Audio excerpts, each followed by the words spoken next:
ಸ್ವಲ್ಪ ನೋಡ್ತೀರಾ ಬಜ್ಜಿ? ಹ್ಞೂನಮ್ಮ. ಕೆಲಸ ಐತೆ ನನಗೆ. ಹ್ಞೂನಮ್ಮ. ಮರಿಬೇಡ. ಆಯ್ತಮ್ಮ. A few moments later. ತಲೆ ಮೇಲೆ ಇಟ್ಟಿದ್ದೀನಿ ಅಂತ ಹೇಳಿದ್ನಲ್ಲ, ಅದಕ್ಕೆ ನೋಡ್ದಾ? ಏನು ಮರ್ತ್ಬಿಟ್ಟಾ? ಸೀದೋಗಿರುತ್ತೆ ತಡಿ, ಅದು ನೋಡೋಕ್ಕಾಗಲ್ಲ ಒಂದ್ಸರಿ ಹೇಳಿದ್ಮೇಲೆ.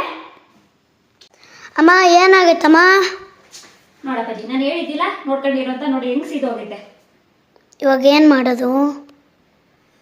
ನೋಡೋಣ ಹೆಂಗೆ ಮಾಡೋದು ಅಂತ ನೋಡೋಣ. ನೋಡ್ಬಿಡು, ಈ ರೀತಿ ಪಾತ್ರೆ ಆಯ್ತವ ಕುಕ್ಕರ್ ಸೀದೋದಾಗ ಅದಕ್ಕೆ 1 ಸ್ಪೂನಷ್ಟು ಸಾಲ್ಟು, 1-2 ಸ್ಪೂನಷ್ಟು ಅಡುಗೆ ಮಾಡೋ ಸೋಡಾ ಅಂದರೆ ಬೇಕಿಂಗ್ ಸೋಡಾ, ಮತ್ತು 1-2-3 ಸ್ಪೂನಷ್ಟು ಬಟ್ಟೆ ತೊಳೆ ಪೌಡರ್, ಅಥವಾ ನಿಮ್ಮ ಮನೇಲಿ ವಿಮ್ ಲಿಕ್ವಿಡ್ ಇದ್ರೆ ವಿಮ್ ಲಿಕ್ವಿಡ್, ಅಥವಾ ಡಿಶ್ ವಾಶ್ ಪೌಡರ್ನ ಹಾಕ್ಬಿಟ್ಟು ನೀರು ಹಾಕ್ಬಿಟ್ಟು ಒಂದು 10 ನಿಮಿಷ ನೆನೆಸಿದ ಮೇಲೆ ಈ ರೀತಿ ಸ್ಟವ್ ಹಚ್ಬಿಟ್ಟು ಮೀಡಿಯಮ್ ಫ್ಲೇಮಲ್ಲಿ ಕುದಿಸ್ಬೇಕು.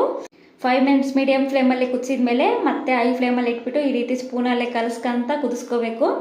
ಅದು ಉಕ್ಕು ಬರ್ತಾ ಇರುತ್ತೆ, ಸ್ಪೂನಲ್ಲಿ ಕಲಿಸ್ತಾ ಬಾಯಲ್ಲಿ ಊದ್ತಾ ಅದು ಉಕ್ಕು ಬರೋದನ್ನು ತಪ್ಪಿಸ್ಬೇಕು, ಇಲ್ಲಾಂದರೆ ನೀರೆಲ್ಲ ಹೊರಗೆ ಬಂದುಬಿಡುತ್ತೆ. 10 to 15 ಮಿನಿಟ್ಸ್ ಕುದಿಸ್ಮೇಲೆ ನೀರೆಲ್ಲ ಆರಿದ್ಮೇಲೆ ನೀರನ್ನ ಬಗ್ಸ್ಬಿಟ್ಟು ವಿಮ್ ಸೋಪಿಂದ ಗುಂಜಾಕ್ಬಿಟ್ಟು ಉಜ್ಜಿದ್ರೆ 99% ಕಲೆ ಹೋಗುತ್ತೆ. ಒಂದು 2-3 ಟೈಮ್ಸ್ ಯೂಸ್ ಮಾಡಿದ್ಮೇಲೆ ನೀವು ಉಜ್ಜಿಬಿಟ್ರೆ 100% ಕಲೆನೂ ಹೋಗ್ಬಿಡುತ್ತೆ. ಈ ಟಿಪ್ಸ್ ನಿಮ್ಗೆ ಇಷ್ಟ ಆದರೆ please subscribe to Navya's kitchen YouTube channel. Thank you for watching.